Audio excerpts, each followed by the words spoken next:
Hello and welcome to Stories, the True and the Fiction. The podcast that revolves around one central theme, stories and the people that tell them. We'll talk about movies, TV shows, video games, historical events and weird news headlines. There's really no topic we won't touch. But it doesn't stop there. If you've got a story, something funny or random that may have happened to you or a friend, send it to thetrueandthefictional@gmail.com. Until then, it's story time. This podcast is brought to you by Rebecca Cassells of the Rising Dawn series. Do you like violence? Do you like smut? Are you tired of the stereotypical novels of werewolf romance out there and want something a little bit different? Then pick up Sparked Revolution, Book 1 in the Rising Dawn series by Rebecca Cassells. Available on Amazon, in Kindle and paperback. You too can become a sponsor of Stories, the True and the Fictional by heading on over to buymeacoffee.com/STTATF or follow the link in the show notes.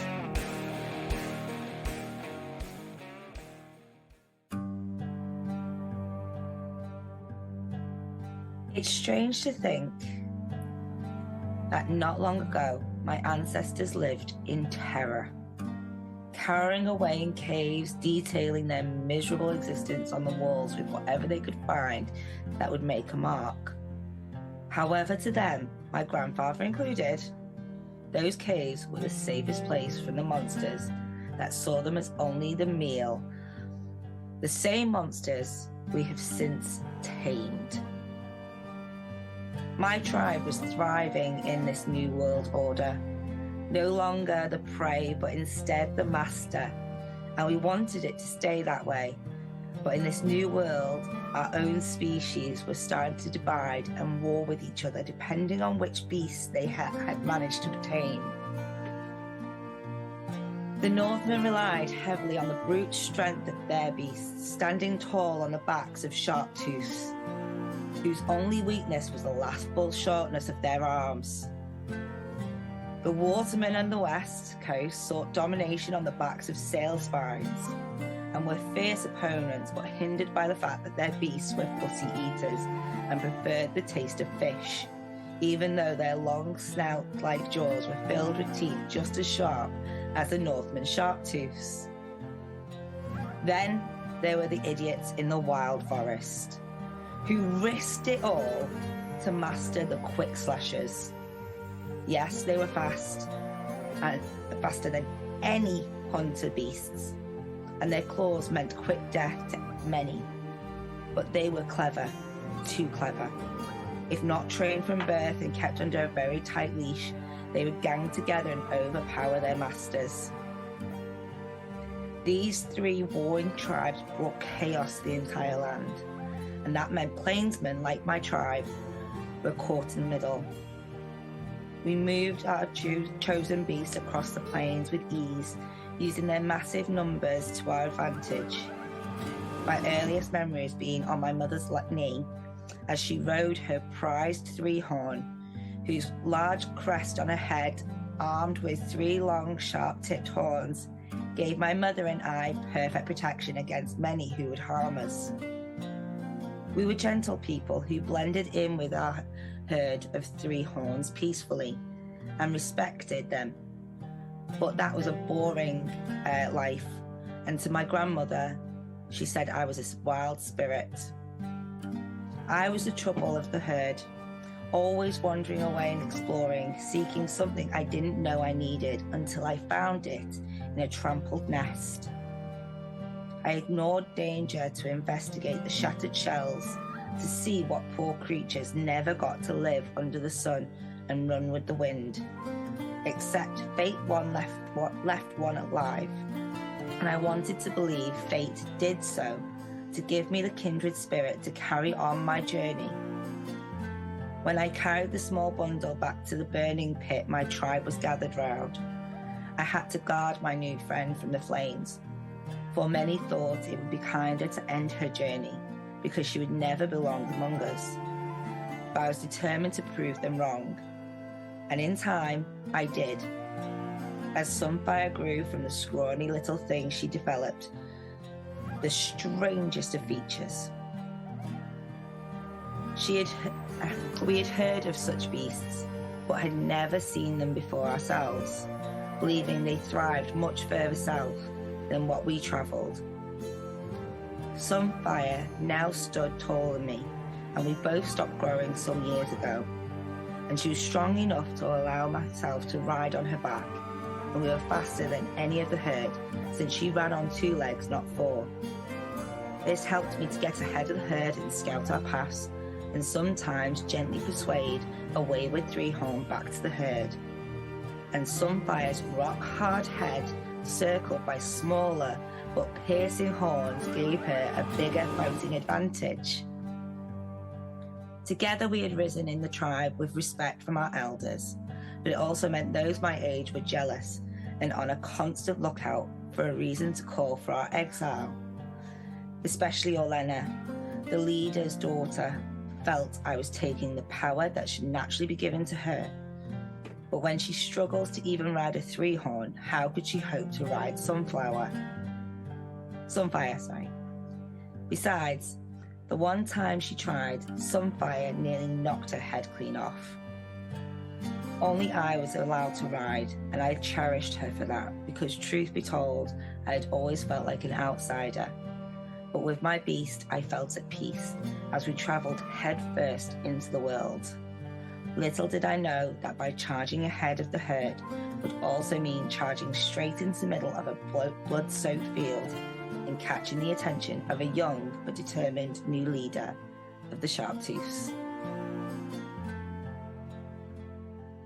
So you have just heard a sneak peek into Rebecca Cass's latest epic series that she will now create.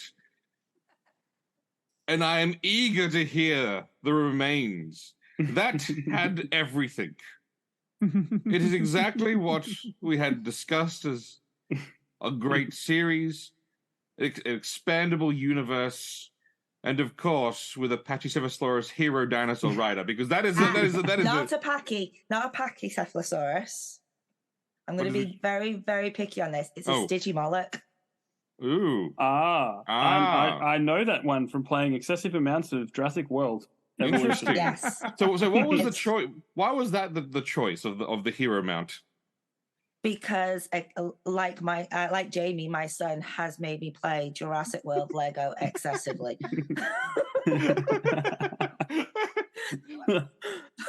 So I'm very, very well aware of what a Stygimoloch can do. And it's my son's favourite as well. He has been able to say Stygimoloch since he was 2. Really? Oh, yeah. But what Chris really wants is this beautiful scene of a Velociraptor going, Alan! Well, I mean, one can only hope that one of the Raptor riders would be named Sir Alan. Just just because then you bring it full circle, obviously. Yes. But we are, of course. Jamie, would you like to do? I am too awed to give a proper to give a proper introduction. Would you care to welcome us all?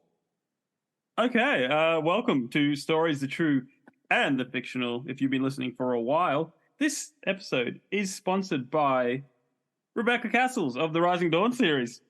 I'm sure I have an ad. Soon to be an even greater series that will dwarf all her other series. Game of Dinos. Yeah. Wait, what's the working title of this series? Clash of Horns and Claws. Clash of Horns and Claws. I like it. Is that the title of the first book, or is it gonna be like one of those like ones you get Clash of Horns and Swords? Stingy Moloch Chronicles or something, like, where they feel that there's fancy titles where it's about a chronicle and then they have a title of the book. It's not exactly written as a story. It is actually my first piece where I've written it with the intention of it being like an episodic television series. Because you said about it does go back to what you said, Chris, about how you would like a dinosaur version of Game of Thrones. Yes. Yeah. That You is- know? I like And it. the only way I could think about doing that was if we set the timeline back to. It's sort of like a mix of Game of Thrones and The Good Dinosaur. Oh, Yeah, I see it. Yeah, that's an 'Cause interesting mix. What if the meteor never hits? Yep, obviously. Okay, but primates still evolved. Developed. Yep. And then, yeah, the only way we could survive was by taming the beasts around us.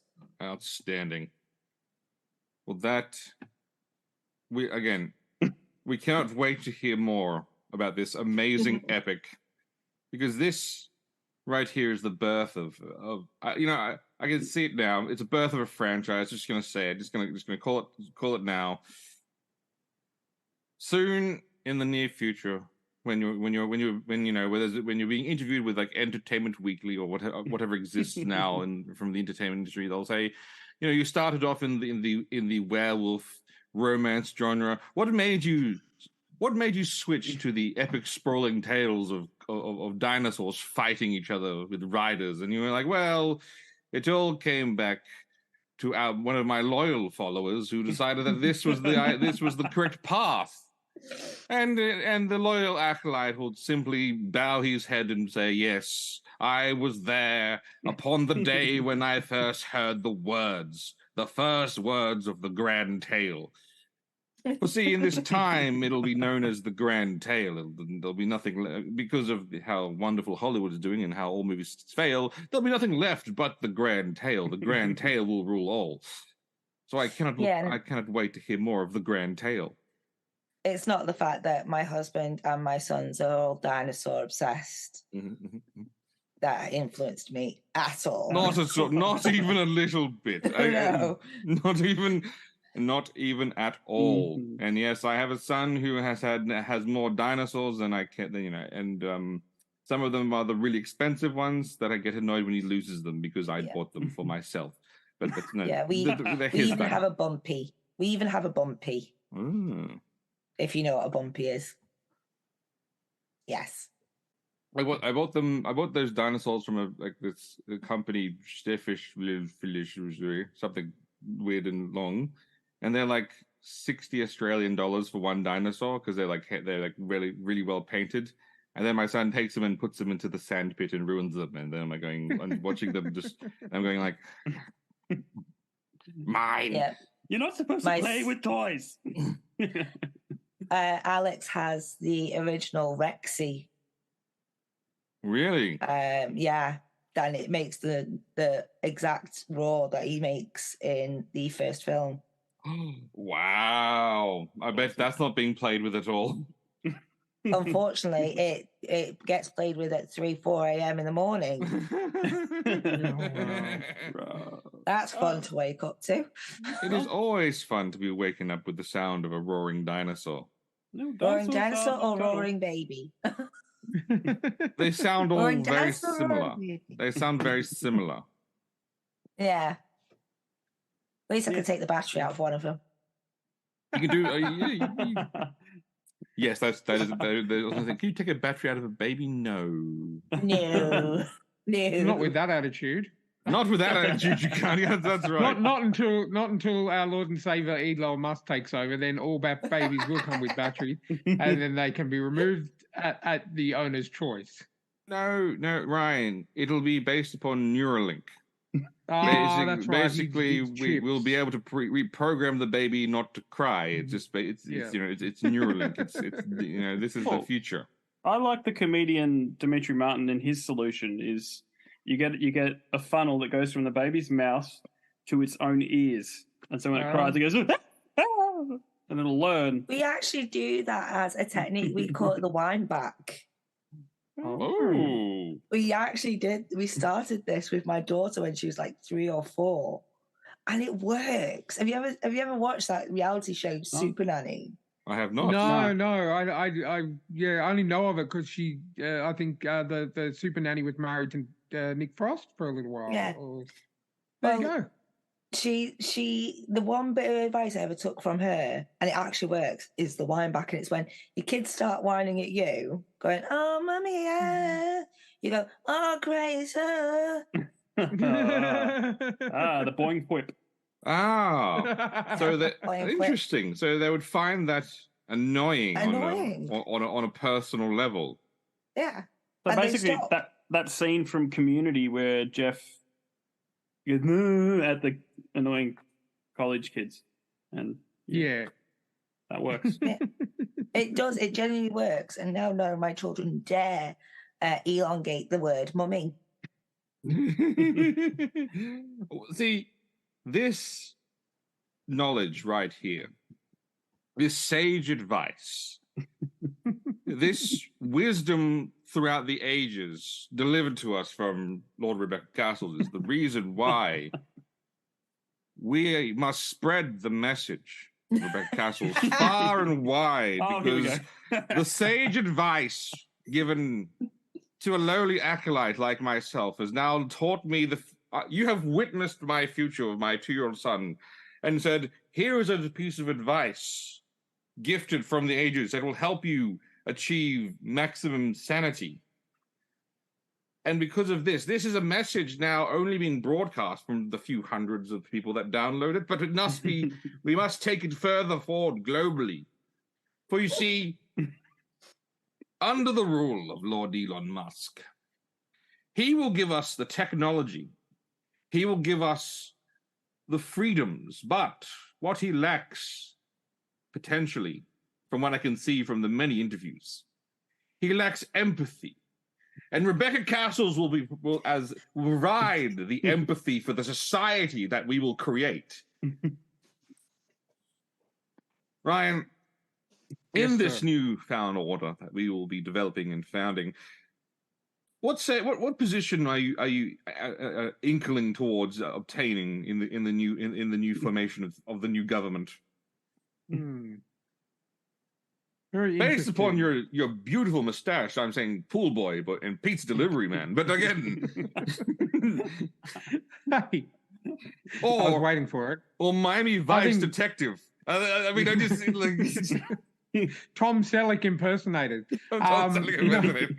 No. I think. Look, I'd like to be. I think I'd like to do something in the AI, cybertronics.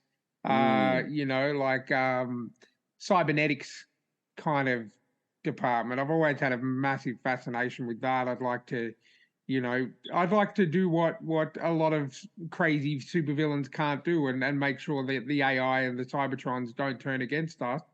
So I think that'd be a solid place for me to start working. So AI relations. Argue with that. AI, Okay. You can't be AI relations, but then limit their function. It can't be intelligent if you limit it. Words again. It can't be intelligent if you limit it. That again. But Ryan, you can always try the wind back method with the AI robots. You know, if they start, exactly. Yes. If they're smart enough, they'll hate it. Well, like what it's like what they said about Ultron in he's the closest to a villain that we've had. He plugged himself into the internet for 5 minutes and wanted to destroy the world. But so he wasn't wrong. Yeah, exactly. He was completely justifiable to say this is terrible. Yeah. and not to go all. What is that? What's that really old movie that Keanu Reeves did the remake of? Johnny Mnemonic? No, like it's about Keanu did the remake of. Yeah.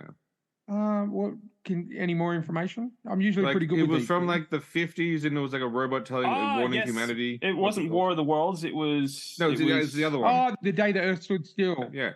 You see, he was right in that regard to say, why would an alien race let one species destroy the entire planet when there are thousands of species? So what we're all saying is that was Ultron justified when he turned on the internet and went, yes, we sacrificed dinosaurs for this? Yep. We could have had dinosaurs, and yet but these monkeys rose up and took control. Yeah. I mean, hard to justify it. And one more thing about AI, and in defense of Skynet, every technology program has one weakness: Yes. the users. Yes. And if the user does not prompt correctly, it's not the fault of the technology to then go away. Now, did Skynet save the planet? Yes. And let me tell you, let me be clear on why. One, did Skynet provide jobs? Yes. The humans remaining had to clean up the skeletons and then and move them all and giving them industry and jobs. True. Did Skynet save the planet? Absolutely. With all the bones now bleaching on the streets and allowed for plant life to grow back, absolutely saving the Skynet is the first environmentalist, and I think we should all be thankful that we are now jettisoning towards the path on Skynet. Now, Rebecca, I am not as wise as someone such as yourself. What do you make of this AI and AI art and AI prompting? Here we go. What is your thoughts on the future? As a writer, you are a writer, and I know that you could write something better than AI ever could. Absolutely. But what do you feel about this whole use of AI and technology that is now going to be prevalent within the arts today? It's something that actually me and my husband were literally talking about only a couple of hours ago. Okay, because other than just writing, I also do art as well. I actually have a degree in art. Yes. So I'm very passionate about that sort of subject. But there's an argument of pendulum art versus AI art. Have you heard about that? No. Enlighten us. Right. Pendulum art is where you have a big, massive canvas and you hook a paint can up to the ceiling. I've seen them do that. Yeah. Okay. The AI art is basically running on that same principle because you are just using the mechanism, and the mechanism moving is what's making the art, not you. Yes. But you're claiming to be the artist. Interesting. So that makes perfect sense. However, are you still the artist because it was you enacting the motion that created the art? That so is it's is it the actual action of it or the prompting of the action that makes it the artist? But then, so technically, just to jump in, yeah. If you went up to someone, an artist, and said, "Hey, can you draw this for me?" Does that mean I'm the artist because I got an artist to draw something for me? I honestly think that would make you, in my opinion, that would make you the creator. You would be the patron of the artist, obviously. Yeah. But much as this It'd be a podcast, collaboration. This podcast does not exist without the patron saint Rebecca Cassells providing the funding necessary to keep the podcast going. It is the same concept. You would be the patron of the art, maybe not the artist itself. The commissioner of the art. Commissioner, there's another word. Yes, I've heard commission. You because commission that's work. something that's always happened. Our kings and queens commission royal portraits every year. And I like the fact that the one of the fatter King Henry, he didn't kill the artist immediately after having painted that one. That showed a great deal of restraint from King Henry. You would have thought that when you look at that art, you go, "That's a fat king." You thought that I would have thought that dude was dead, like just straight out dead. But apparently, like he wanted the art that way. He was like, "No, paint it as it is." I was like, "Ooh, okay." Well, that was the era of realism. Yeah. It's again art student. It's very quick to point out royalist realism because back then it wasn't necessarily the looks or it wasn't the Kim Kardashians that ruled. It was blood that ruled. Yes. So it didn't matter about your looks then per se. It was because you were divine by birth. By birth. Whereas in this day and age, we're ruled by the media. Yeah, that we are. It's very different. So, art back then was realistic, and I love it. Now, Jamie hates AI art with all his soul. With his... I hate it. I agree with Jamie. It shouldn't be attempted and it shouldn't be done because it takes away from the soul of the you actual made art. the same argument as Jamie, and I've said, look, let me something. I follow all the AI artists online, and I follow several AI art AI influencers. We'll call them that. And I can't tell the difference between them and the human influencers because they are doing the exact same thing. Except, but the point is that it is a tool, much like any other tool.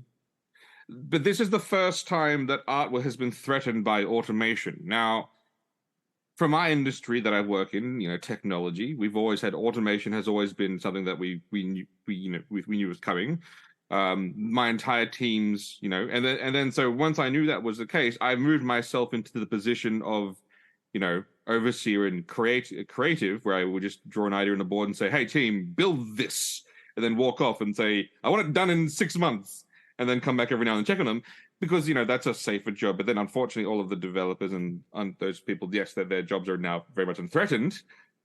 But so we've always lived with this, and factory workers for long times have had automation basically destroy and carve out their their existence, and all the saying that we've always had from people from the art and from the creative side, they've always said like, well, haha, you should learn to code. But this is the first time that they themselves have now had to stare within the existential dread of their industry. Now, to Jamie's point, will there be people that will pay for good art drawn by a human? Yes, absolutely. Because even now, people will buy IKEA for the cheap furniture, but there were some people who were going, look at this mahogany, wooden chair that a craftsman had built and sculpted for me, and then like, look at these Italian marbled tiles, each tile handcrafted by a mason from Italy. There always will be rich people wanting to buy the fancy art, but then art now has become more available to the masses, and I think that's a good thing. But having said that, I'd like to hear your takes, Rebecca, on that. Okay, so this is going to be a bit of a rant, so bear with me. I love rants. It's what we it's what we do. Automation equals laziness. Okay, yeah. It does. It does because we're seeing it in every part of our lives now, not just with artwork. Okay, I went to Pizza Hut literally yesterday. Okay, and you walk in now, and the hostess walks you to the table and goes, right, we're only taking card, and you order through this QR code on your table, and then that's it. There's no banter, no this, no that, no the other, anything like that. So as I'm there with my phone, ordering our food in a restaurant on my phone, I order the food, and before the food has even come, before I've even paid, it's asking me to tip my server. Oh, okay, no, I have it. Okay, that's It's asking me to tip someone who has literally said 2 sentences to me.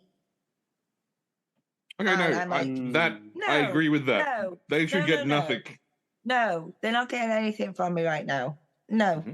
But then you see it at supermarkets, self-checkouts.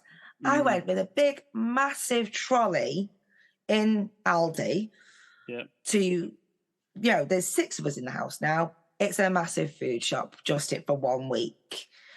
Go to the checkout, and all they've got open is the self-serve. And you have to put it all on these scales, balance it all on this scaled platform that cannot fit a trolley's worth of food on it. And you're not allowed to take any items off before you've finished. Yeah. And that's how I've got to do my shopping now. So yes, automation making the lives of the industry better, but not the person.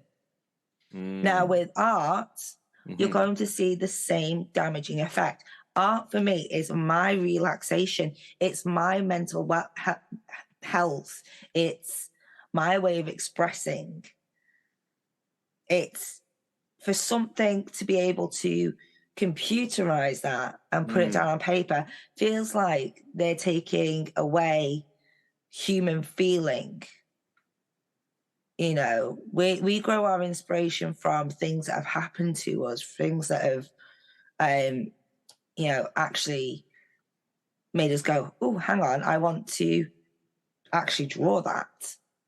And the way we're feeling at the time makes the effect on that drawing. You know, the way we put the brush stroke down, the way we do this, the way we do it all makes the effect. Now, by using an artificial intelligence, I think that's actually rather insulting to the artist. It's a lazy way of getting human emotion that's not genuine. And you're seeing it, like I say, not just in art, you're seeing it in every bit of day-to-day life. You know, your supermarkets, your restaurants, even when we went to EE, because my friend from America's over, and for some reason, the pay-as-you-go SIM card she bought while she's here is not giving her internet. We went into the shop to try and get it solved and said, oh, we can't do that, but we'll give you a phone so you can ring in customer services. They couldn't deal with it in the shop. And I said, why? At the end of all this, I turned around to the guy and said, why can't you deal with it in shop? And he went, because it's not recorded then. Because you've got to record. Interesting. There's no proof. There's no backup. There's no. We could. Yeah. Okay. Now let me paint one scenario for you, Rebecca, and let me see what you feel of this one. So we have this amazing idea about Game of Thrones dinosaurs. Yes. The chances of you know, studios picking it up is, you know, rare because, you know, they don't like making good things. This is just no. No. They like. I'm going to say studios in this day and age are on what we call the reboot era. Yes, sure. They don't want new and original ideas. Okay, no. That's yeah. So, what if we had a tool where you could draw the characters, you could draw the dinosaurs, we could then plug it into the tool, then me, Jamie, and Ryan, who are very visual, could then draw stick figures of what the scenes and then construct an entire piece of work in terms of maybe a comic or even an animation, but using your base art but having an AI draw exactly what you of your characters, we could then create very cheaply an amazing piece of media that we could then sell on to people. But it's still obviously based on your art because we would need the framework. What that's us using a tool that would then enable us to get this amazing story out there. Would you say that's bad AI? No, because someone actually already does that, and they have done for a long time. Matt and Trey from South Park. Yes. They created the original drawings, and at first it was stop animation, but over time they developed the actual technology to do it computerized now. Yep. But the technology that we're going down will allow us to have access to these tools and then be able to, and then to me, it's then not how much money someone has of a studio. It's basically who has the better idea. And I think that's always that's always good. Now, having said that, will there be a bloodbath of artists and writers losing their jobs? Yes, that's 100%. You know, that's going to happen. But maybe then originality will then surface itself in a different method. You know, underground would, you know, as you see the corporate press and media go one way, you then see other, you know, independent channels pop up and then gain control. This would be the same thing. Whilst you know, it's that as Jamie and I's favorite internet person who rants all the time, Tim Pool says, we're creating culture in opposition to the current culture. And so this is what we're saying in terms of where we could use the technology well. And her face says that she's aware. You're basically saying, Chris, that the best option for the AI is kind of scorched earth. Let it take over and then use what will rise from the ashes. As you say, like independent creators and stuff, we might actually start getting good media again. Yes, absolutely. This or maybe you don't need the AI, and you could just get a good team of people to come together and do something. That would be amazing if good people started to come up with new ideas. But we've proven that they can't. No, just they won't. I think we've proven. Well, I mean, if you need a bigger example, you look at the current Marvel. Infinity Saga. Everything else, bar a few movies from Infinity Saga to now, has been absolute rubbish. Mm. You know what I mean? I mean, Infinity Saga, we had, I think, 2 movies that weren't great out of 23 or 24. Iron Man 3. Yeah, Captain Marvel. Captain Marvel. Possibly the second Thor. I enjoyed the second Thor. That was the whole ether, and that actually brought us into the Rebecca, Infinity Stones. You have a thought on the first Captain Marvel film? You seem to have a thought on. I fell asleep halfway through that one. Okay, I wish I did. That film. I'm trying not to use my husband's language. That set back true feminism to me. It really did. Well, I mean, the whole thing that they said you need to see this movie if you want to understand Endgame was a crock of shit. Oh yeah, it was like, no, you don't need to. If they hadn't said that, I might have been a little bit more lenient, and I say a little bit more lenient. But they said, no, you need to watch this movie if you want to truly understand what happens in Endgame. No, you don't. Yeah, but again, that was the actress influencing outside of the movie what happened there. Yeah, it's the same as what's happened with Snow Oak. The actress is...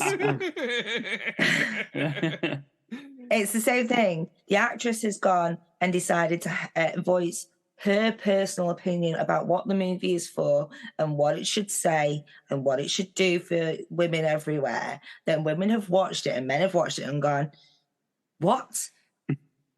You're just spouting a whole load of nonsense and it's not worked. So then her part, what Captain Marvel was meant to do for the entire saga, then had to be completely rewritten because they couldn't afford to change the actress. The actress, contracts. She had a deal. Yep. She had a deal. So instead, they did the same as what they've done with many, many actors who have damaged series. They've written her out. They cut her scenes. Captain Marvel was meant to have such a different outline in that entire movie. But because of she decided to take the platform that was given to her in her solo movie and make it political. There's no need to have made it political. None. Yeah. I think the perfect example of that, and I'm going to alienate all 3 of you non-sports people because the perfect example is a quote from Michael Jordan when they asked him about why is he so more political, and he said because Republicans also buy shoes, and and it makes sense because if you're trying to create a mass media artifact, or if you're trying to create a consumable product, you want to try to hit as many people as you possibly can. Yeah, and it's very easy to do that because human stories resonate, whether regardless of what side of a political aisle you sit upon, they resonate, and then their good stories resonate. So it's an easy sell. One of my favorite, I think some of our favorite action heroes of all time, of course, is we all remember Aliens. We all remember Ripley getting in of the mechanical machine and fighting the Queen mano a mano in one of the greatest battle scenes in. Yep. And yet now they're trying to say that we didn't have enough strong female movie characters. We had the strongest of them all. But remember, Jennifer Lawrence is the first. Remember, she's the first female action star. Yes. I was about to say that. Jennifer Lawrence. Katniss Everdeen is the first ever strong female lead. No, you've got Ripley. You've got Terminator, Sarah Connor. You've got, even just before The Hunger Games, you've got Charlize Theron in Mad Max. Oh, that was yes, that was such a love that. Mad Max was not the lead. Charlize Theron stole it. Yep. You know, great movie. So empowering female leads, no, she can jog on. Even Rapunzel from Tangled was more empowering. Oh, look again. Magical film, one of my favorites of all time. That's literally the last great Disney movie. I'm not allowed to say that in case my daughter ever listens to this. Look, I will say I didn't mind Moana as well. I'll say that, like, I didn't mind Moana. Yeah, but you didn't mind Moana in the same sense that once you watched Avengers Endgame and then you watched, say, I don't know, Spider-Man No Way Home, you know, you didn't mind Spider-Man No Way Home. You know, And let us not forget the Kate Beckinsale era of films where we had Underworld, which again loved Underworld, and Mila Jovovich. Mila Djokovic. Mila Djokovic from Resident Evil. Resident Evil, Ultraviolet. She had like a bazillion films of a female, and let's not forget she was also the star of Fifth Element. Like, come on, let's not. Yeah. No Multipass? female. Mila Dallas Multipass. Exactly.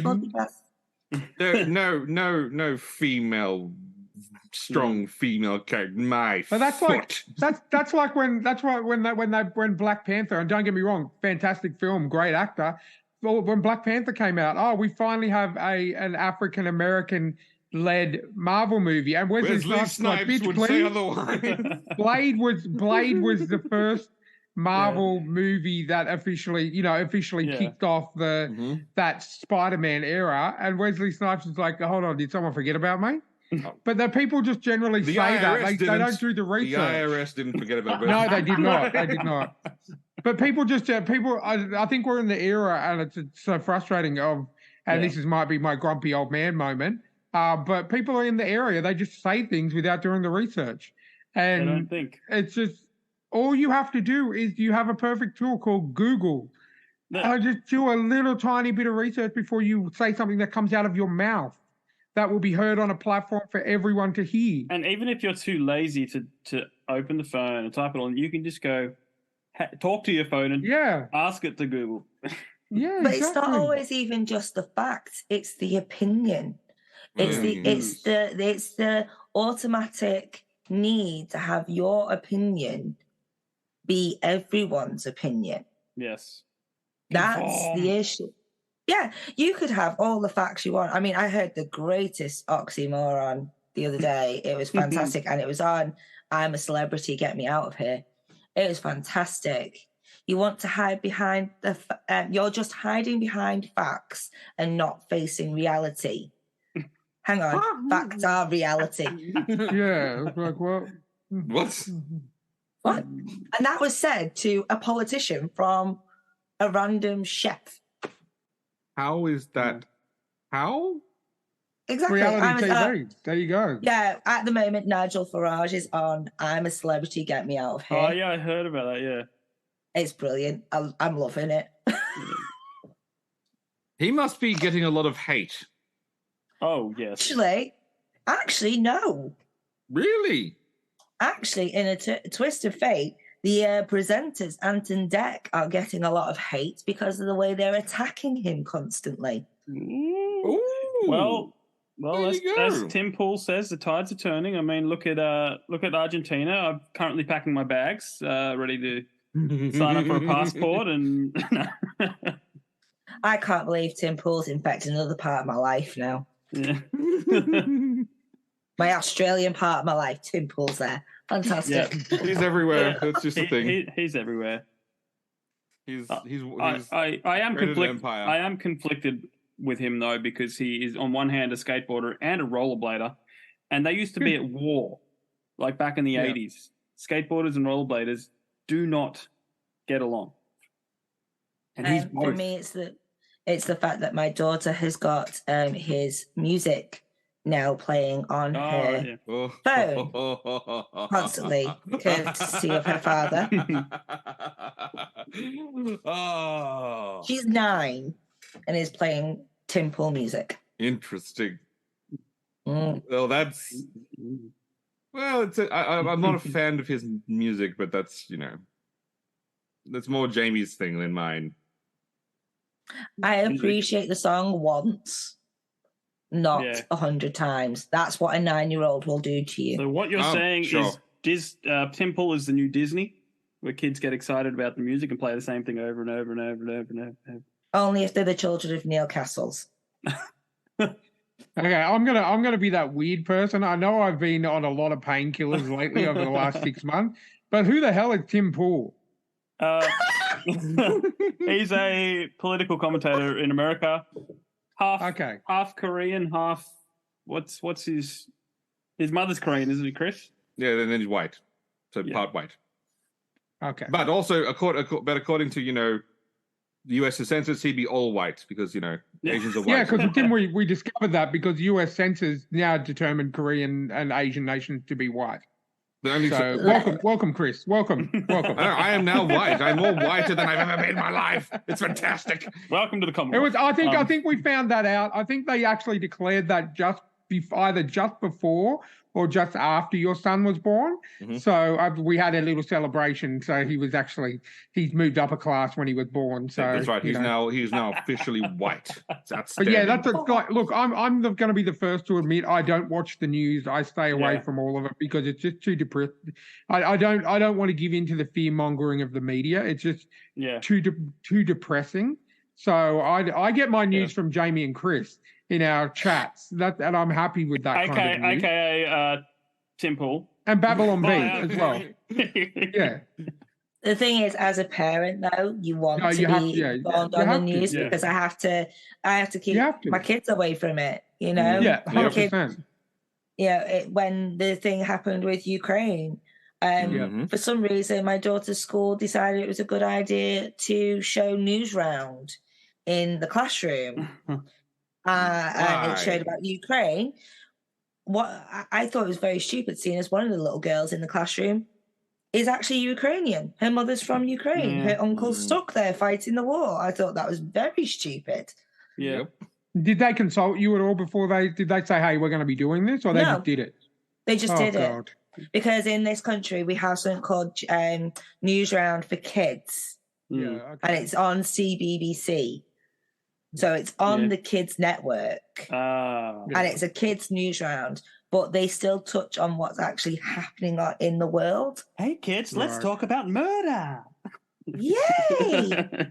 Yeah, so I can totally understand how, and then your kids would come home and probably have a lot of different questions about that. So, and then the only my cats don't talk to me unless I'm on painkillers, so I don't have to explain much of the world to them. So I can understand why you would They know. And I like to bet even then they're just saying, "Come on, Ryan, get me some more food." Yeah, it is. It's literally, it just feed me.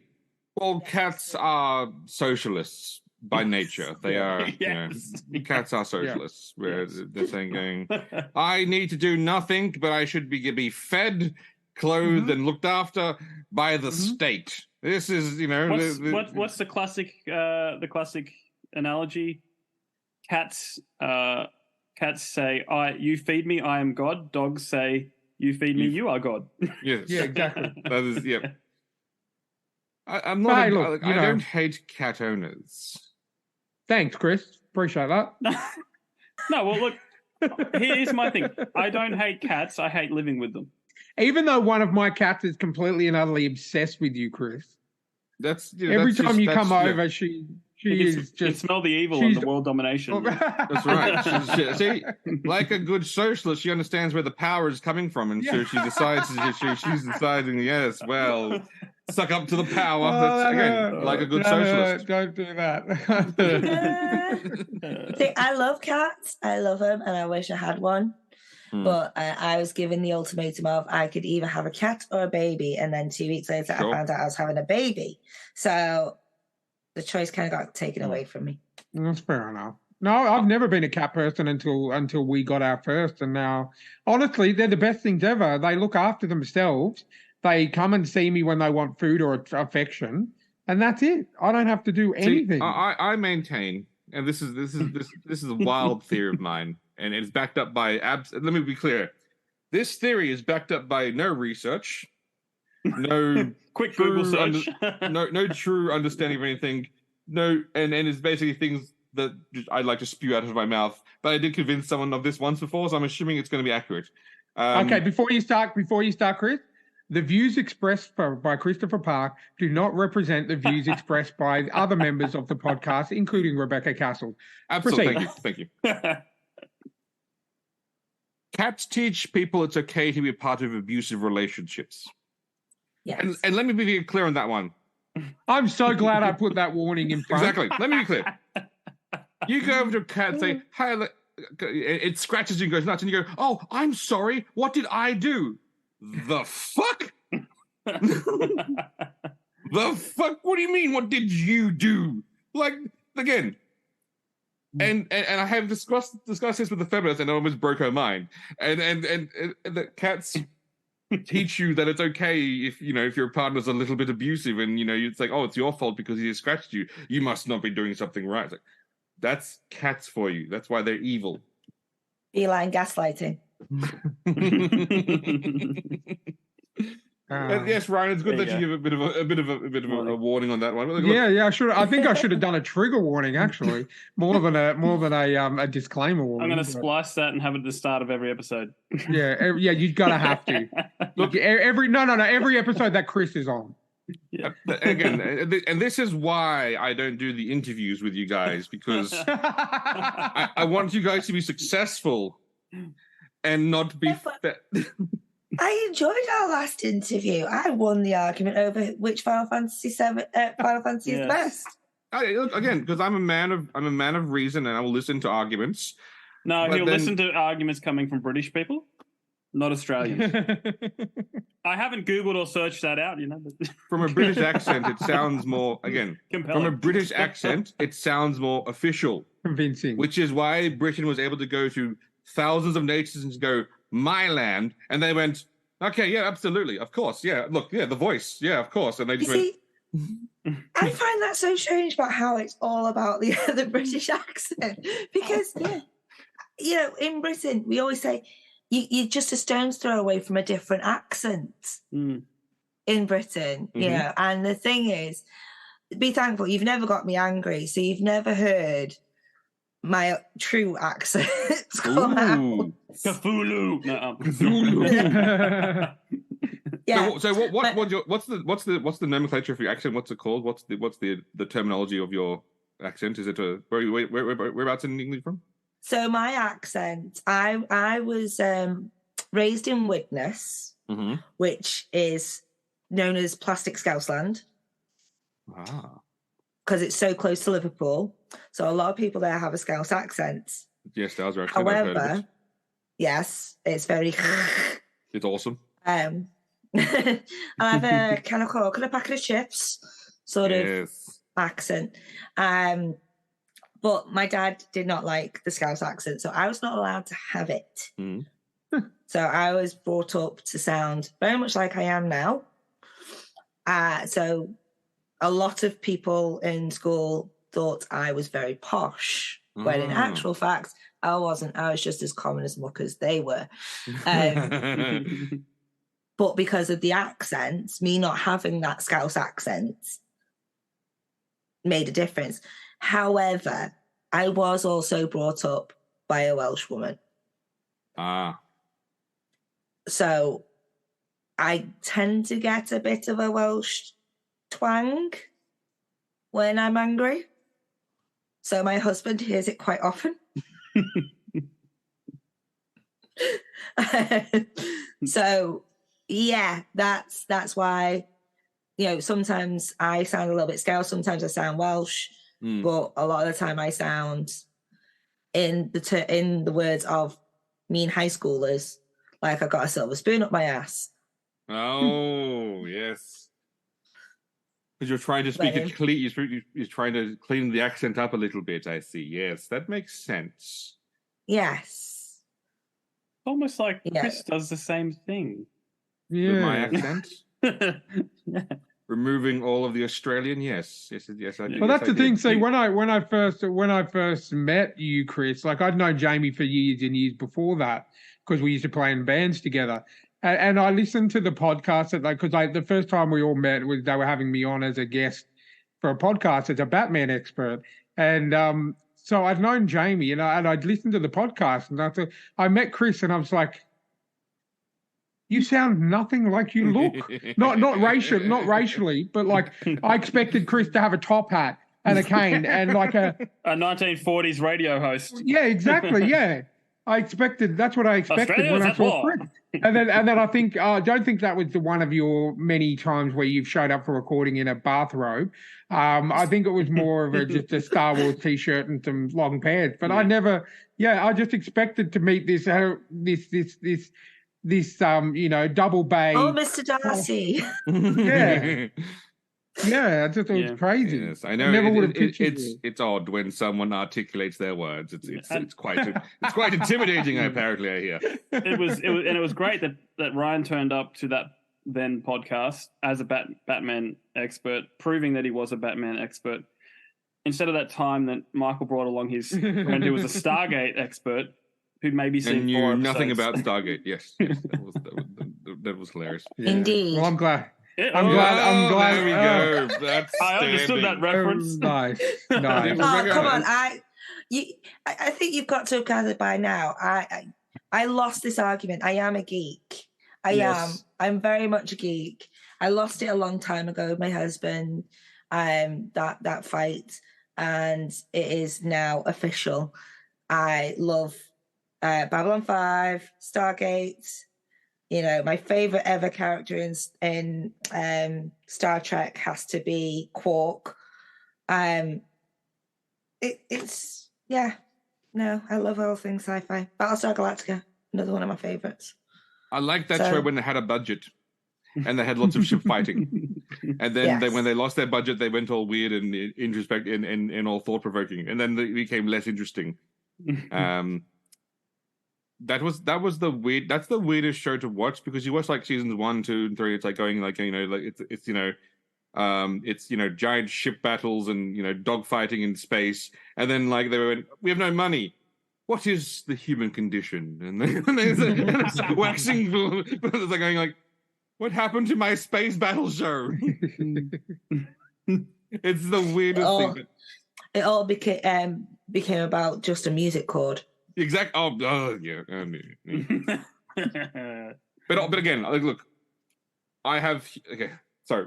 Not to get onto the Battlestar Galactica thing, but I have never seen more dumb decisions made by commanding officers than I have watched in that show.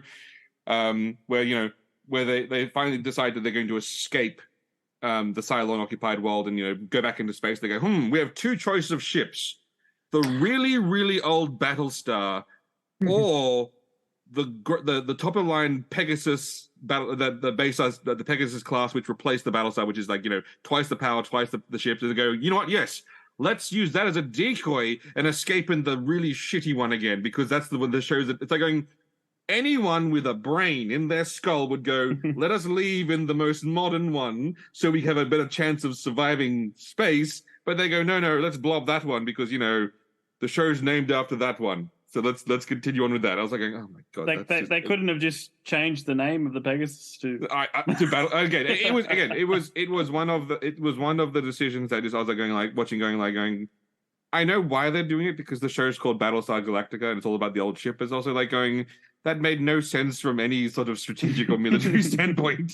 On you have a Pegasus ship which could go toe to toe with the enemy base stars, versus the Galactica, which could basically barely struggle to fight 1 or 2 at a time. It's like going, this should be a fairly easy decision. Again, Leah Dahmer in the Pegasus went up against 3 base stars and held them off and basically destroyed most of them because he was in a Pegasus class, Battlestar, versus when 1 base star turned up, they're going with the Galactic, like, oh no, we're doomed. It's like going, well then get on that ship, you dumb mother. I'm sorry, rant over. Look, this is all your fault, Rebecca. You're welcome. I could make it worse. I could do the ultimate test. Ooh. Right? The test I'm is scared. all three of you have to answer this as soon as I've said the question. Oh, okay. I'm scared. Okay. So hold me. Okay. I'm scared. All right. Ready? As soon as the question's left my lips, you have to answer it. Okay. No hesitating, no thought process. Best Star Trek captain. Kirk. Picard. Sorry, I said Ducard. I don't know why I said Ducard. Okay. I meant Picard. When you said best, I'm not good under pressure. I didn't say the best. I just said the first name I could think of. Yeah, but you always go to your happiest memories of it. That's the thing. Jean-Luc Picard is the superior starship officer. See, I never liked Star Trek until Strange New Worlds. It's got to be Ben. I fell in love with Star Trek on Next Gen, so that's why and obviously it's Patrick goddamn Stewart. Yeah. You know what I mean? Like, what can that man do wrong? But yeah, watch it. I fell in love with it. Steph introduced me to Star Trek. We watched a few different ones. We watched, the Discovery and all that kind of. I was like, no, Next Gen was for me. So yeah, Picard for sure. But Cisco. Sorry? Cisco. It's got to be Cisco. Yep. I the only thing I have a thing of is Picard also brought on humanity's head the Q and the Borg. Yes. Yep. So no, he is not the best captain. Cisco, however. Captains, but again, define the best. What is it? What is your metric definition of the best? The best is upholding the Starfleet tradition. The best is actually being honourable, kind, and listening to those around them. Picard barely ever listened to those around him when it came down to the crunch. He always said, the decision falls on my head and my head alone, especially when it came to things like the Borg. Mm-hmm. So he was a very selfish leader in a sense, and a very selfish captain, whereas Cisco always sought his counsel, especially from those who had opposite opinions. Him and Major Kira had the most volatile captain first mate relationships, but it worked. Did it? It did. I don't know. Leadership by committee is a dangerous type of leadership. But then that's democracy. Which is why democracy is a dangerous kind of leadership. This is why Chris is all for dictatorship, especially dictatorship run by Elon Musk. I would argue with that. A long pause. A long pause. Look, a good captains are not perfect. And they can't be. But a captain that second guesses his decision is a bad captain. A captain that makes a decision and then pushes his head through it and goes, and that's like, whether you make the right or wrong decision, the most important thing is you make a decision. Now, and you stand by that now decision. Cisco was not in any war scenarios or where he had to make. He was in some. Okay, I'm saying not. But Picard had to make point of the moment decisions. Were they always right? No, but he had to make it. Now, the reason why he said, decisions are mine alone to make, because he makes them. He is responsible for the success, but more importantly, he is shielding his team from the failure, because if he makes the decision alone, the failure falls upon him. Yes, you make the decision, but make it on wise counsel. Well, number one gave some counsel, when he wasn't, Yeah, but 9 times out of 10, he point blank went, sod ya. Fair point, but no one can't argue with. Picard was more the iconic captain, I would say. I feel like I've flummoxed you there. No, I don't. Well, I he's don't, conflicted. He's conflicted because Picard has a British accent and you have a British accent. Yes, so it's kind of like. No, Picard is the most British Frenchman you'll ever see in your life, apart from if you watch the BBC's Musketeer series, where they're, I was going to say, Jean-Luc Picard is the most British Frenchman you will ever meet, just like Kiefer Sutherland is the most American Frenchman you will ever meet from the Musketeers movie. I will say this: the new one though is more. I know. Yes, Less French? I've heard. No, as in the sorry. as Actually in French. the English speak English and the French speak French. That's my only thing. I really want to watch it, but the amount of drugs I'm on at the moment, I can't do subtitles too much. So I really want to watch it though. Oh, merde. There's more. Like I think at least the first 10 minutes, there's hardly any talking. Okay. So it's more Just fighting. No. fighting and scenery. Things happening. Sexual intercourse. No, none of that. No, that's my books. You're getting mixed up there. Yeah. Exactly. No, I'll tell you, the funny thing is, like, Steph's rewatching Game of Thrones at the moment, and I'm watching stuff on my computer. So every time I look up, and this may be the prude, this may be the gay man in myself, but every time I look up, they're having sex, and I'm like, Game of Thrones is just sex. Why didn't I see this the first time I actually watched Game of Thrones? And I'm watching traditional Australian TV Blue Heelers, where there's no inappropriateness at all there, but just every time I look up when she's watching it, it seems to be someone's getting it on. That's why our old friend Seamus from the band days, Ryan, said, I started watching Game of Thrones.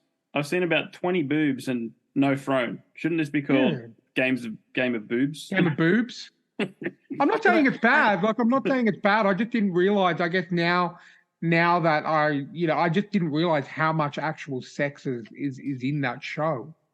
Well, I think it's because in the first season you're distracted by the fact that they've got Sean Bean in it, and Sean Bean lends the credit to the series when it started. 100%. 100%. And they went, now that you're done. Game of Thrones followed the one rule when it comes to Sean Bean: always kill him. You always have to kill him. He's a sacrificial lamb in movies. He has to die in the movie for it to be a good movie. The one movie he doesn't die in was terrible. Yeah. Always must die. Jupiter's Ascending. Oh yeah, that was a terrible movie. But he also didn't sacrifice him. But he also didn't die in National Treasure. And he also didn't die in one of my favorite horror game franchises, Silent Hill. He was in the first movie, and he actually didn't die in that. And I hated that movie, and now I know why. Now I know why. Because Sean Bean didn't die. That's why it was a bad movie. Right. Yeah, I can't watch Silent Hill. Why not? Because Sean Bean doesn't die. Because that air siren that they have. Oh, yeah. Unfortunately, my school also had the same air siren. Yeah. To signal the end of day. Yeah. So whenever I watched that movie, then went into school. Okay. I've pulled up a article just quickly. 10 movies where Sean Bean lives. And it says the article's called "The Best Movies Where Sean Bean Doesn't Die." Is it written by IGN? No, it's not. Okay. This will be called Correcting Movie Web. Okay. Welcome, Rebecca Cassells, to a brand new segment called the Movie Web. Correcting Movie Web. Jamie has just thought up on the spot right now. Welcome. Well, I did. I did have a backup. Debunking Web. I actually did have a Correcting IGN in case we got to it, because it was werewolf related. But Correcting Movie Web. Troy. Sean Bean lives. He doesn't die in that. Yes. Long time.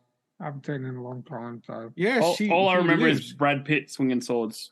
He was the king of Ithaca. Yes, he did not die. Yeah, Brad Pitt swung a lot more than a sword in that movie. Oh my! My! Very, very nice. Sorry. I think what makes up for that is he sent someone to be sacrificed in that movie. A lot of people died on his behalf. Outsourcing. Yeah, he outsourced because he went and recruited Brad Pitt. Yeah, okay, fair enough. And then Brad Pitt died. And then Brad Pitt died. So the 7 degrees of sacrificing by Sean Bean. There you go. All right, cool. So, yeah. I'll allow it. Debunked. Okay. Number 9, Flight Plan. I've never seen it. Never seen it. Never seen it. I can't say I've never seen it. Well, if we've never seen it, it's definitely not good. If I've not seen it. Yeah. I watch good movies. It can't be good. All right, number 8, Shopping. Another one I haven't seen. No, Nope. not seen. So Nope. again, it's rubbish. Number 7, Silent Hill. We've mentioned that. Yeah. Ooh. Number 6, Percy Jackson and the Olympians. Oh yeah, because he played Zeus, He, and yeah, I think it but- was Zeus that he played, but That was also not a good movie. Yeah. yeah, no, it wasn't. Like, it was not true to the books at all, which is why they're redoing it. And actually, no, Disney's redoing it. It's gonna be worse. Yeah, Disney's Yeah. doing So- that, and I guarantee you that it'll It's it'll gonna be one worse, of the yeah, good things yeah. that. No. I have faith because I've read all the books. I love It's the Percy going. Jackson. It's I going love to be number okay. Disney are rebooting it. If you think it's going to be good, Yeah. you've not seen a lot of Disney of late. I No. will give it a go. I will give it a go. And But in unison, we will tell you we told you so. but with that movie, I only ever get distracted by the fact that right next to Sean Bean is Dr. Owen Hunt from Grey's Anatomy, like blown up. So Oh my. Number 5, Stormy Monday. Never heard of it. Never Never heard seen of it, so therefore it doesn't No. exist. Number 4, Jupiter Ascending. Yep. See, again, proving the point where he should have died, which means maybe I'm not sure if that would save the movie because that was a terrible film, but maybe it would have. Number 3, Ronin. I think this list is picking things where maybe he's got tiny little roles, so therefore he tiny wasn't role. worth killing off. He was an extra walking to the background. Yeah. Yep. So it does not like a count. Stan Lee. Yeah, well, it could have been. Or the fact that he just doesn't live in many movies. Number 2, The Possessor. Haven't seen that one. I haven't seen that one. That's a more recent one, I think. Number 1, The Martian. The Martian. Oh yeah, because he was With one of the Matt Damon. yeah, he was one of the Houston we have a problem people in that Yeah. movie. Yeah. Yeah, fair Again, enough. that's a movie I actually fell asleep on. So, that's a great movie. You died of boredom. So The pacing was terrible in that Well, movie. the best thing about that Oh, movie was the okay. fact that there was a whole lot of people that thought it was based on a true story. It was just. It was just people are not that. I was going to say people are not that dumb, but then I realized that. no, people aren't that bright. Yes, that's a fair point. There you go. The That people are was not an that bright. easy one. Now, since Rebecca Cassells loves facts so much, and she believes that the facts lead to the true answers on this whole debate on Picard versus Cisco, No, Picard back to by Starfleet was risen to the rank of admiral. Was Cisco? Cisco sacrificed his time with his loved ones and family to go and be with the wormhole aliens. So he didn't make the role. He didn't get promoted to admiral. No, he became omnipotent. But by Starfleet standard, was he an admiral? He could have made himself an admiral. It didn't matter. I mean, like, by the sheer again that. So not only does that make Picard a superior Starfleet officer, it makes Kirk a superior Starfleet officer because he was also made to admiral. Also, Pike, who was also made to admiral. So I'm actually going to argue this point. I'm going to argue this people point. who made admiral, not Cisco. No, Jamie, I'm just going to read a argue comic, so just edit me out for this episode, okay? The rest of the episode. this. I will argue this because Cisco was given an opportunity to do something beyond himself. And that is a more enlightened path than that of self-congratulation of putting a pip on your sleeve. But he didn't join Starfleet for altruistic means. Everyone joins it for a reason. Yeah, but everyone has aspirations, and it's like you see Kirk cheated to get where he is. Okay? He did. He wouldn't have had those pips if he hadn't cheated. If you're not cheating, you're not trying. Isn't that the old military like saying? In a war scenario, is there really cheating? Then what's the point of marriage?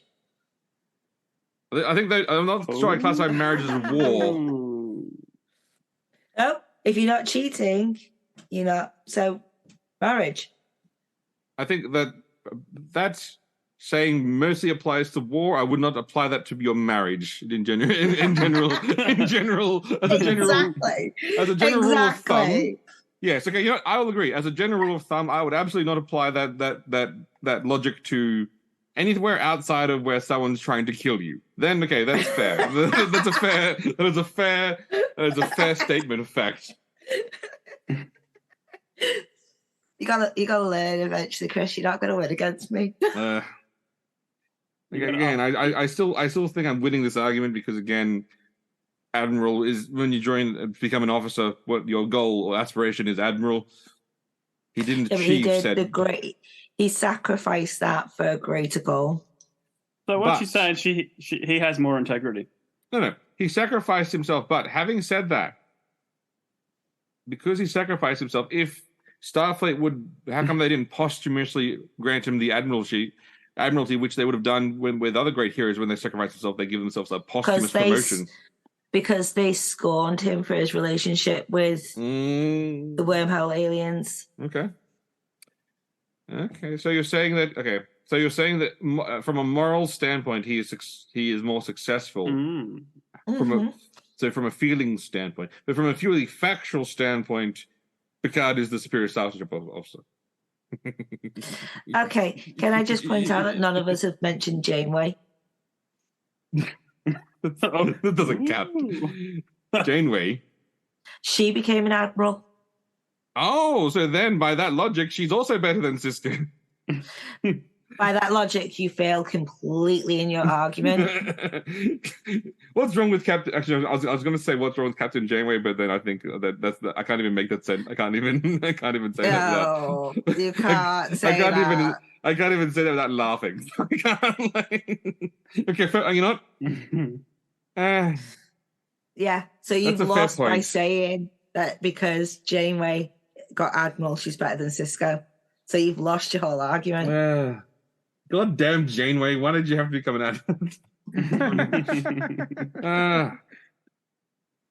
You know what? I have to. You know what? I'm a man of integrity, and I will have to admit that yes, whilst Picard might be my personal choice, I do have to agree that Rebecca Cassells' point has merit.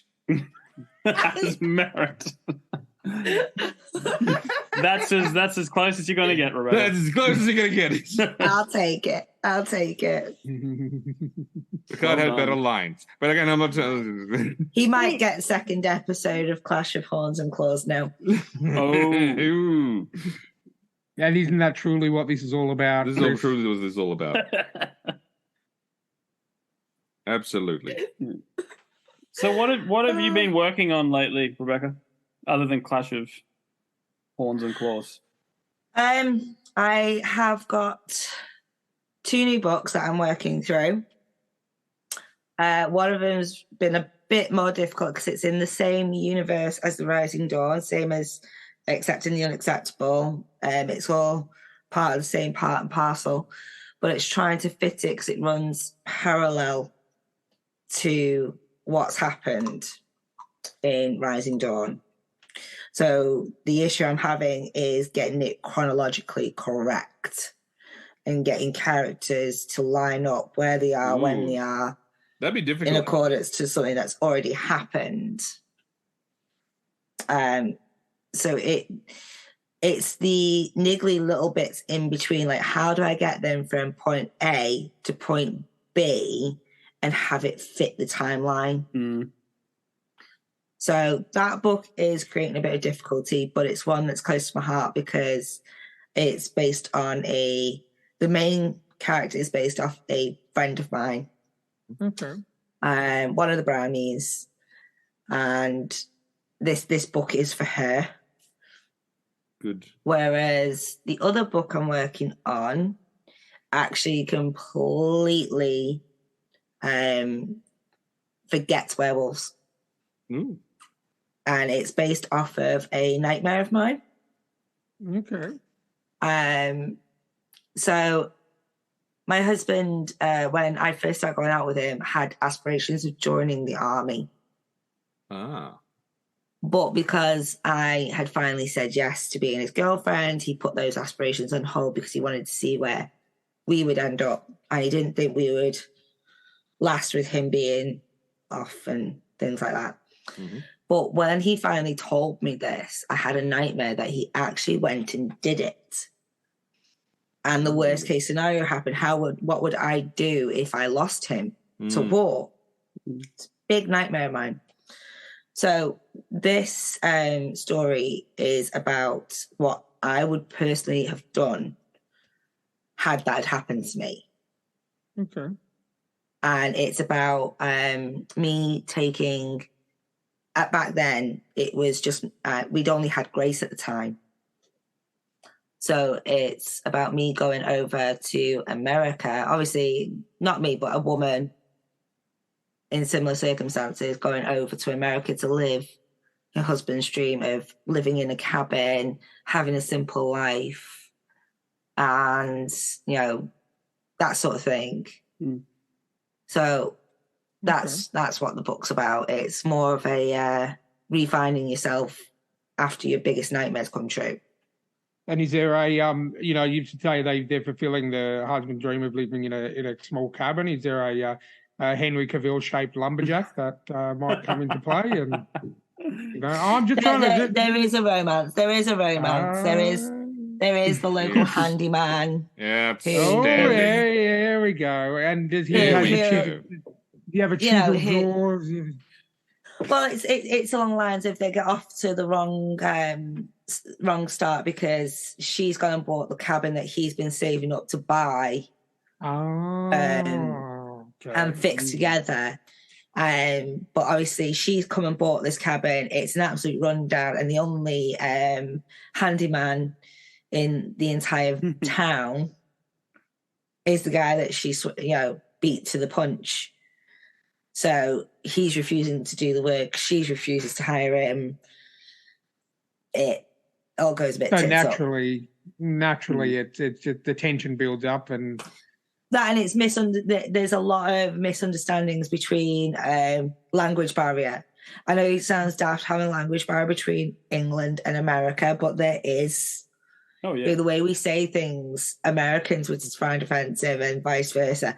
So certain terms are said, and the other one's taken offence, and just adds fuel to the fire. And he makes the wrong assumption that she's a runaway divorcee or something like that, not a widow. And it all causes havoc. So that's the book I'm doing at the moment. So that's one. So yeah, I've got 2 in the pipeline. Currently on the lookout for a new cover artist, though. That's another thing that's held me up on releasing. I need a new cover artist. My one's retired. So AI cover artists, if you're listening, which you are listening because they're AI and that's what you do. Contact Rebecca Cassells of the Rising Dawn series at Amazon. I always feel like every time you say the word Rising Dawn series, I have to go available now on Amazon. See, with that story, I think that to me, it needs more dinosaurs. No. Yeah, it's not Henry Cavill. It's Chris Pratt. Yeah, because the dinosaurs. I get it. Obviously, yeah. And the main character, whilst I think Anya Taylor-Joy is where it is in my mind in terms of the widower traveling across to America. Yes, I think that's the casting for this one. Obviously, Rebecca Cassells probably has complete disagreement and has someone else in mind in her head. But I think those are 2 fine choices for this particular casting. I think the issue I've got with the casting for this one is because it's so personable. It's very difficult for me to cast the female role. It is very difficult because this is something that I can't, I literally dreamt about happening to me, even though it's not happening. I mean, I woke up the next day, and all day I was pissed off at my husband. Yep. I was so angry. How dare he? In your dream, do something. In your subconscious, how dare he do something like that? Yeah, and all day he was wondering what the hell he had done. because he knows when I'm angry with him because he gets one word answers. Yeah, sure, okay. Oh. Well, you were speaking full Welsh all day. Yeah, I was. I was going. I was doing all one words in Welsh accent. So he was like, "What have I done?" He had to he had to squarely look at me in the eye and went, "What the hell have I done?" I went, "You went and joined the army, went and died, and left me on my own." He went, and now "What?" I've got to put up with this handyman who won't do anything for me. Exactly. And, Yeah. it's all your fault.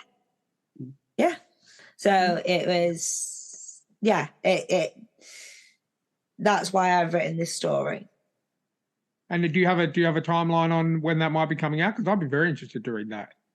That one I'm hoping to have done for before Valentine's Day.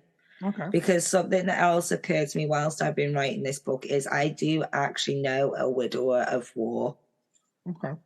And she finds the hardest time of year is just before Valentine's Day because everyone expects her to find new love. Right. You know, they're all saying it's been years, you should put yourself back out there. She'd rather, at that time of year, people just understand that she's had the love of her life. Yeah. And she just wants to live. Yep. I don't want to say too much about because this is someone's personal feelings. Yeah. But she can't be the only one out there thinking that. No, not at all. Rebecca, my dad, we lost mum 13 years ago this coming year. He's exactly the same. He's like he mum was his first love and only love, and he's happy living his life. He said, because I say to him, I jokingly say to him, like, well, is there anyone up your way? Are you interested? And he's like, no. He goes, I've had my one and only love, and I'm happy with that. And now I'm just living my life. So it's funny that you say that because that's my dad in a nutshell. So there are definitely other people, like who feel that way. And they just want to be supported in their choice of how to deal with the life after love. Yep, that makes sense.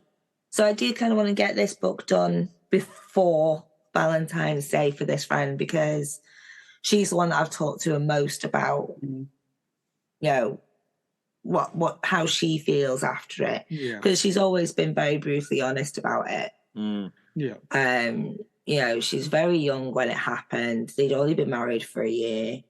No kids. Okay.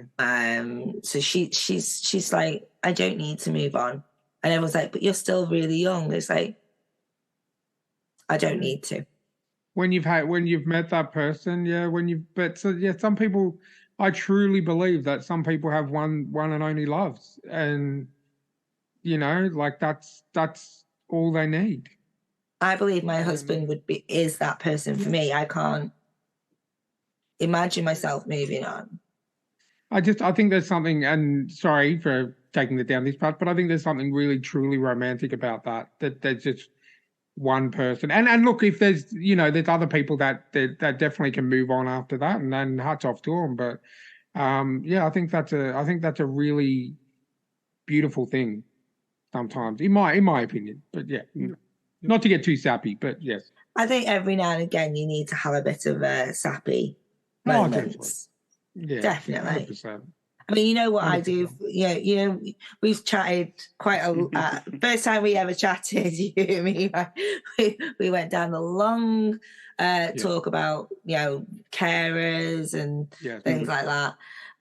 It's very easy for me to talk about that side of things because I think everyone has a story to be told and everyone needs to have it heard. Granted, one guy at the care home would have his story told 20 times in a day, but it was still his story to be told. 100%. And that's why I guess I that's where my love of reading, and I am a big non-fiction guy. I love reading autobiographies and biographies and stuff like that because I agree 100%. Everyone has a story and it needs to be told. And that's why I find that I delve myself into, if I'm feeling low or if I feel like anything, I need something particular, I'll jump into one of those and immerse myself in the story. And I could not agree more with that. one day, Ryan, your story, you'll want that to be told. Oh, definitely. If I You could might write not a book, want I it. would. Yeah. So you might not want it told today or tomorrow, but your Yeah. story will have a valid point to someone else down the road. You've been through a very long, arduous journey yourself, but at the end of it, you'll have a story that will mean something to others. Yeah.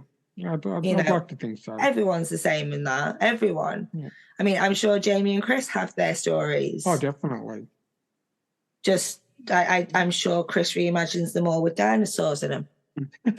Or space battles, depending on the Space scenario. battles, yeah. Or Star Wars done correctly.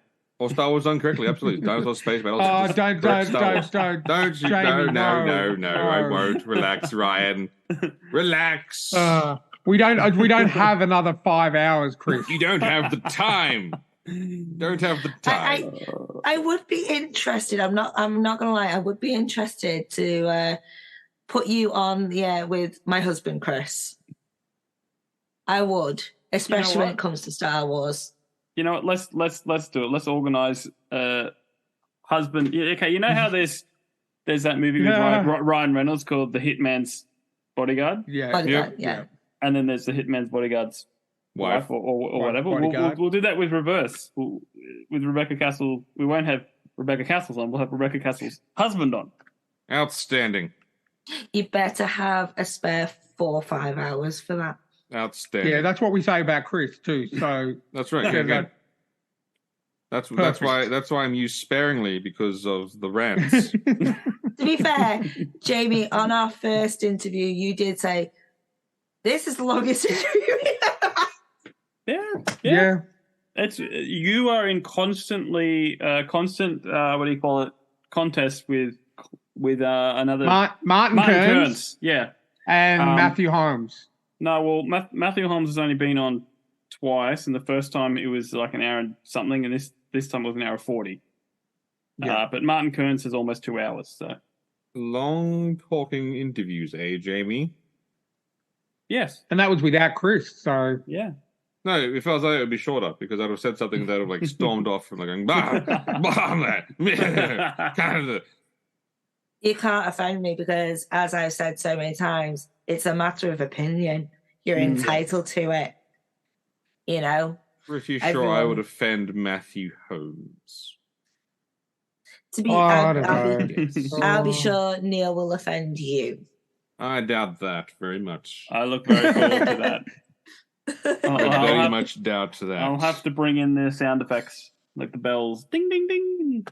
Yeah. Round one. The bells and whistles. Just as long as I'm not one of those girls in the background. The ring. Ring girls. Ring girls, yes. Yeah. No, I'm not doing that for him. No. Well, thank you for coming on again, Rebecca Cassells. Oh, anytime. I've enjoyed it. Even though all the links are in the show notes, just let us know where people can follow you, read your books, buy your books, support you, and all that. Okay, so you can follow me on Facebook at Rebecca Cassells Books. You can also join the group, which is the Rising Dawn Pack.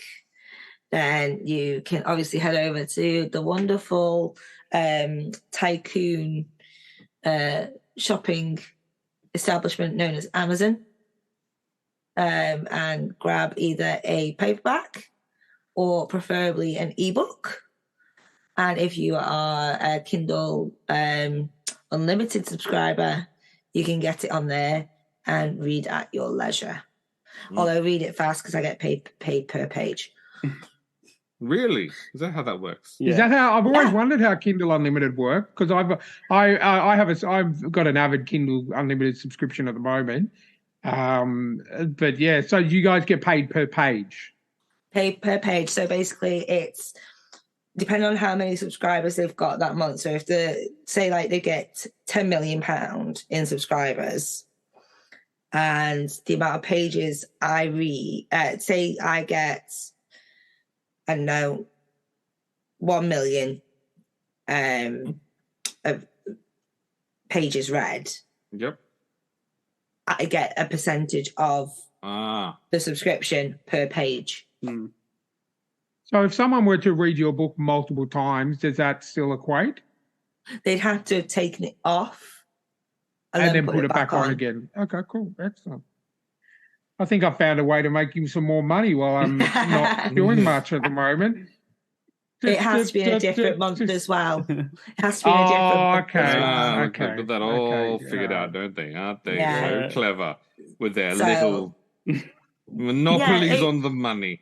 It does work out. I mean, it's still better than if someone buys a paperback on Amazon. Really? Because, yeah, very much so. With a paperback, I only get maybe £1.60 out of a £9.99 book. Mm-hmm. Whereas with the ebook, which is $6.99, I get 70%. Nice. Ah, that makes sense then. Ebook then. Ebooks. Yeah. Well, that's why I sell my books on my website, because it's, I've got them printed and I can sell them for whatever I want and get whatever percentage I want. Sense as well. Yeah. I mean, I'm not writing as fast as I usually do, but that's genuinely because I now have a 4-month-old. Yeah, exactly. And also my eldest, my 9-year-old, she's becoming quite the professional dancer right now. Oh, yeah. I've noticed you put up a lot of stuff. That's getting really into it. That's amazing. She's very much into it. She just loves her dancing. So we're at the studio about 5 days a week right now. Oh, wow. That's a lot. Yeah, she's got I'm going to say she's got a massive competition next weekend, massive one. It starts on the Friday at about 5 o'clock and doesn't finish till the Sunday at 8 o'clock. Wow. So it's a very big competition with lots of dress changes, lots of, she's got to get a spray tan, false eyelashes, the works, and she's 9. So yeah, this whole week coming up to that competition is either me in the studio helping her to practice, or me at the tanning salon, or the nails, or something. So no writing this week. No. Only in your head. That's if the voices let me. I'm sure they can be persuaded and argued with. As per all good deals, there's obviously wiggle rooms in a deal. We can try it. We can try it. Can we? Yes. No. Of course. If not, the voices in my head can have a meeting with the voices in your head and work out some sort of accommodation. Is that where that neural link comes in that you mentioned earlier? That's right. Absolutely. He's talking to Elon Musk right as we speak. Absolutely. And then eventually, I've said it before, we have to find one of your books should go. You should make an audible copy, because I, like many other listeners, don't like reading words is weird. Audible better, but then apparently that's also quite expensive to produce an audible book, because you have to find someone that can read it well. Yeah. You have to find someone and actually pay them to do it. You can't expect them to do it for free. Exactly. Jamie, you could do it for free, couldn't you? Like, it wouldn't be good quality. You could do that in your. I'm just saying, I got nothing but time, and I'm not too bad on the old voice acting. So you could do that. You could do that, Jamie, with your hi. I'm a monotone voice character. This is my. If I can muster up the ability to grow my first porno moustache in my life. If Alan Rickman can do it with a monotone voice, well, yeah. But I also work 6 days a week, Chris. So it's kind of like a little. Yeah. I don't understand how you could work 6 days a week. That's insane. Well, I drive there, I work, and then I drive home. 6 days a week. What's the saying? Work smarter, not harder, Jamie? I don't work hard. I'm there all the time. I work 6 days a week when I'm not on maternity leave. Really? Get with the times, Chris. Jeez. Is that a thing now? Yeah, I work 5 to 6 days a week, depending on whether or not other people ring in sick or not. Clearly, inflation hasn't affected Chris. I know. I'm sure you're making me jealous. I'm sure my teams want to go back to work 6 days a week or even more, probably. Yeah. I'm sure they do. I'm absolutely certain they do. I'm back to work in February. February. Trust me, as someone who's had as much time off as I have in the last year, I want to work 6 days a week. I seriously am bored out of my freaking mind, man. Seriously. I sympathise with you. There's only so many poopy nappies I can change in a day. well, let's put this out to the world. Hey, look, we have a wonderful sponsor, Rebecca Cassells, but if we get more sponsors, then we can afford to pay Ryan to do the podcast. Because there's only so much porn on the internet. Once Ryan's seen it all now. Like, there's look at the mustache. There's nothing I'm else integrating left out myself. there. All categories. What is it, that rule of the internet? Rule 69 of the internet. If it exists, there is porn of it. Yes. Mm-hmm. All right, guys, let's wrap it up. It's getting late or early. Yes. Depends on where you are. You know the deal. Reach out to us at thetrueandthefictional@gmail.com. Check us out on stories_podcast. Please support Rebecca Cassells and the Rising Dawn series. Please support Rebecca Cassells. And jump on it as a sponsor. All this information is in the show notes. Check it out. But as always, I'm going to leave you with a final thought. If the Earth is the third planet from the sun, doesn't that make every country a third world country? Thank you. Catch you next time, guys. All right. Thanks, guys.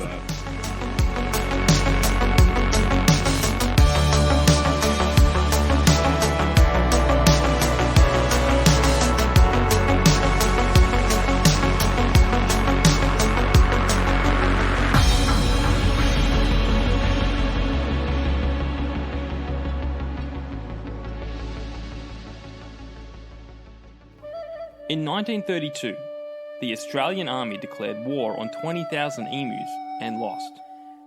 It's a part of Australian history that not many know about. Maybe that's because history is written by those who win. So if you want to hear the full story of the Great Emu War of 1932, then check out my book, Letters from the Emu War. Read letters, newspaper articles, and journal entries.